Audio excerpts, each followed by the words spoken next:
लेकिन अगर तुम यही सोच के, क्योंकि कॉन्फ़िगरेशन तो सेम है,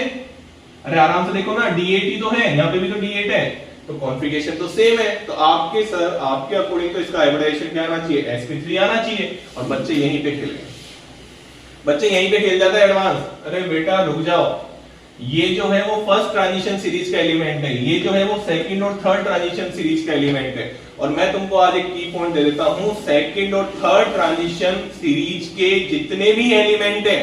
वो कोऑर्डिनेशन नंबर 6 के साथ तो बनाएंगे D2sp3। जी हाँ, मैं जो बोल रहा हूं वो ये बोल रहा हूं, second and third transition series के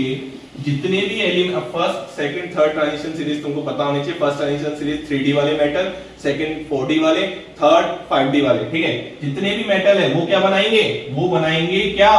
उसमें चाहे वीक फील्ड लिगेंड हो चाहे स्ट्रॉन्ग फील्ड लिगेंड हो, नेचर ऑफ लिगेंड पे डिपेंड नहीं करता। अगर कोऑर्डिनेशन नंबर 4 होगा तो वो हाइब्रिडाइजेशन बनाएंगे DsP2, अगर कोऑर्डिनेशन नंबर 6 होगा तो हाइब्रिडाइजेशन बनाएंगे D2sp3। ये लो सर, क्या मस्त की पॉइंट दे दिया आपने।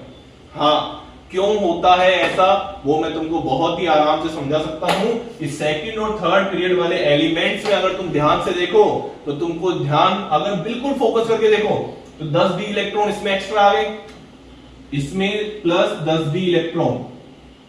10d इलेक्ट्रॉन, अगर मैं ऐसे लिखूं D10, 10 एक्स्ट्रा हो गए। यहां पे अगर तुम देखो तो D के तो 10 एक्स्ट्रा हुए ही हैं, लेकिन F के भी 14 एक्स्ट्रा हुए। आराम से तुम इस पॉइंट को समझ सकते हो। जेड इफेक्टिव सबसे ज्यादा इस थर्ड ट्रांजिशन सीरीज का, इसके बाद सेकंड ट्रांजिशन सीरीज का, उसके बाद फर्स्ट ट्रांजिशन सीरीज का। अगर जेड इफेक्टिव ज्यादा है तो भैया इलेक्ट्रॉन क्या करेगा, जल्दी खींचेगा ना, तो वो हमेशा ही कैसे कॉम्प्लेक्स बना रहे हैं वहां पे, चाहे वीक फील्ड लिगेंड हो चाहे स्ट्रॉन्ग फील्ड लिगेंड हो।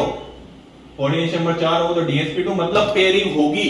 मतलब पेयरिंग होगी सेकंड ट्रांजिशन और थर्ड ट्रांजिशन मेटल में के कंपाउंड्स में क्या होगी, पेयरिंग होगी। तो अगर मैं PtCl4 2- भर रहा हूं और यहाँ पे Pt2+ लिख रहा हूं तो बेटा गेम हो गया, तो यहाँ पे पेयरिंग हो जाएगी। अब इसका हाइब्रिडेशन क्या होगा, अब इसका हाइब्रिडेशन होगा, यहाँ पे देखो आराम से, इसका हाइब्रिडेशन होगा DsP2, क्योंकि कोऑर्डिनेशन नंबर 4 में या तो sp3 हाइब्रिडेशन होगा या DsP2 हाइब्रिडेशन होगा। तो तुमको मैंने वो कॉन्सेप्ट भी समझा दिया जो कोऑर्डिनेशन कंपाउंड का बहुत इंपॉर्टेंट कॉन्सेप्ट है कि सर सेकंड और थर्ड ट्रांजिशन वाले मेटल जितने भी हैं वो उनके कंपाउंड्स क्या, या तो 4 है तो DsP2 हाइब्रिडेशन और 6 है तो D2sp3, क्योंकि उनका जेड इफेक्टिव क्या होता है, ज्यादा होता है। वो हमेशा क्या करेंगे, इलेक्ट्रॉन्स की पेयरिंग करेंगे, वो लिगेंड के नेचर पे डिपेंड नहीं करेंगे, चाहे वो वीक फील्ड लिगेंड हो चाहे वो स्ट्रॉन्ग फील्ड लिगेंड हो। बात समझ में आ गई, मतलब हमारा आंसर ये भी नहीं होगा। तो गिन लो 1 2 3